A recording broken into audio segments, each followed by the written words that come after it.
Greetings to you this day. This is Michelle Strickland, and I'm coming to you today with Kicking It on the Chase with Chelle.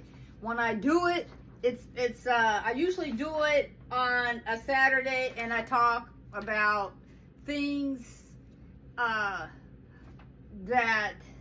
I talk about ways that people can interact with each other socially, for fun, give suggestions on ways to interact when you're single, or when you're in committed relationships, or when you're married, so activities, and then occasionally when I'm traveling different places, I will do Kicking It on the Chase with Chelle, and I will just highlight wherever the historic places that I've been, or just kind of give you highlights of wherever I'm at. Okay, but anyway, today I'm doing Kicking It on the Chase with Chelle, and I'm gonna give some tips for nurturing intimacy when you're single, or when you're in committed relationships, or when you're married. Okay, these are just things that we need to just kind of think about, to keep things alive.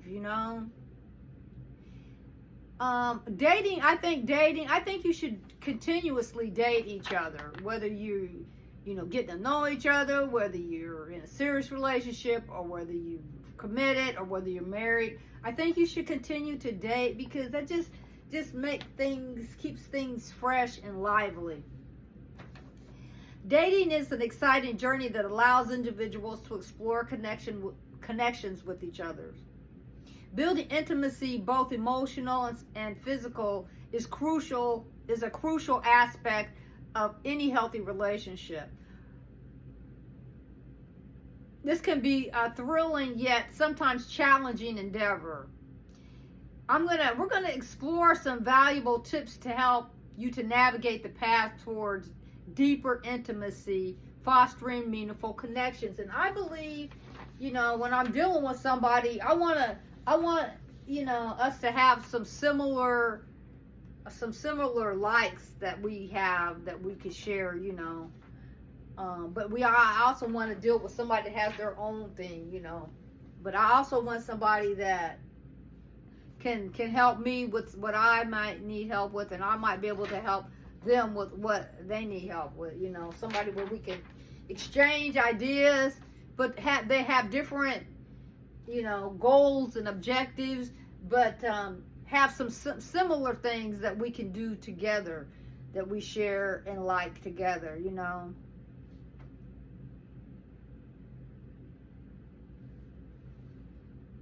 Active listening and empathy. Engage in active listening to truly understand your partner's thoughts, feelings, and experiences. Show empathy by acknowledging their emotions. The benefit: this creates a safe space for vulnerability, allowing both partners to feel heard and valued. It builds trust and deepens emotional intimacy, and I believe in all of that. I'm single, not because I have to be, but it's because I don't, until I meet somebody that I feel matches me at the level that I feel like I'm at, emotionally, then I'm gonna stay single. But I deal with people. It's not that I don't deal with people, or I haven't dealt with people. I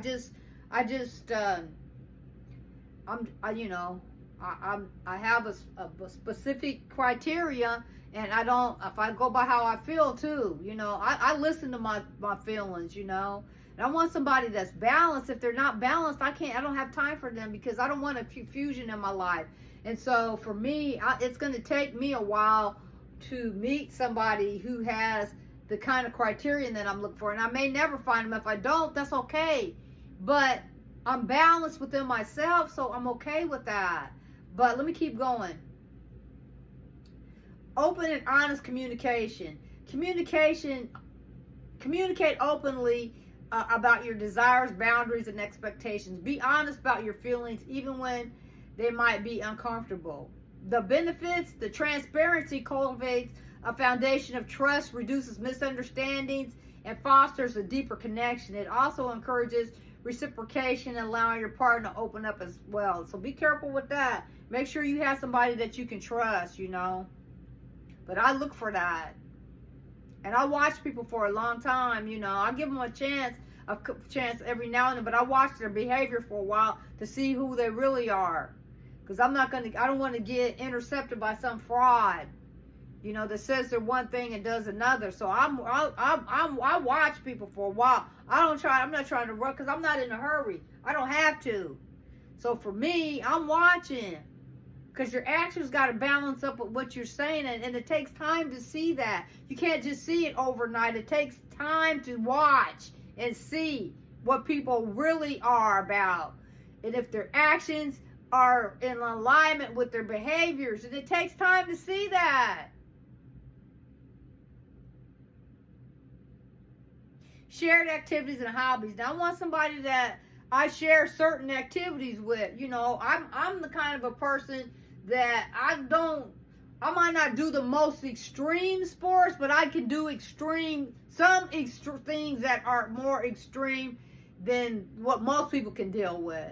So I need somebody that has the energy to be able to do some of the things that I can do. You know, I'm older now, so I can't do all the things I would like to do, but I'm still can do some things that are extreme. So it's going to take, you know, endurance is very necessary. And so you need to make sure that you looking, if that's what you want, don't settle for less, you know. If you're going to want to be doing certain activities, then get into groups where if you don't have a significant other, get into different groups that offer the types of activities you like, so then you can meet people. And that's what I'm going to start doing.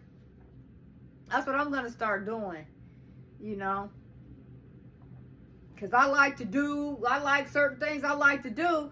And so I don't feel comfortable always doing certain things by myself because it's not always safe, you know. So, you know, I'm just talking about giving suggestions on ways to be entertained and, you know, interact with people who are single, getting to know each other, in committed relationships and married, okay? Physical affection and intimacy. Show affection through gestures like hugs, kisses, and cuddling. Be careful with that. Because, you know, some cultures that's frowned upon. Be careful with that. Gradually progress physical intimacy at a pace comfortable for both partners. Make sure that whoever you're trying to get close to is willing to deal with you like that. Because don't force yourself on anybody, because they may not like you like that. But then that's something that you also need to think about. But that's a story. That's something for another day. Let me keep going. The benefits. Physical touch releases oxytocin, the bonding hormone, which fosters a sense of closeness and trust. It also fulfills the human need for connection, promoting overall well-being. Be careful for that, okay? Because that's where a lot of people lose good situations and relationships, when they allow physical touch and all the closeness to get out of hand, and then you get ripped away from situations that may have been more beneficial for you had you have had more disciplined behavior. So you got to watch that. I understand. Respect for independence. Encourage each other's individual pursuits and personal growth. Allow space for independence and support each other's goals. And I need somebody that's like that.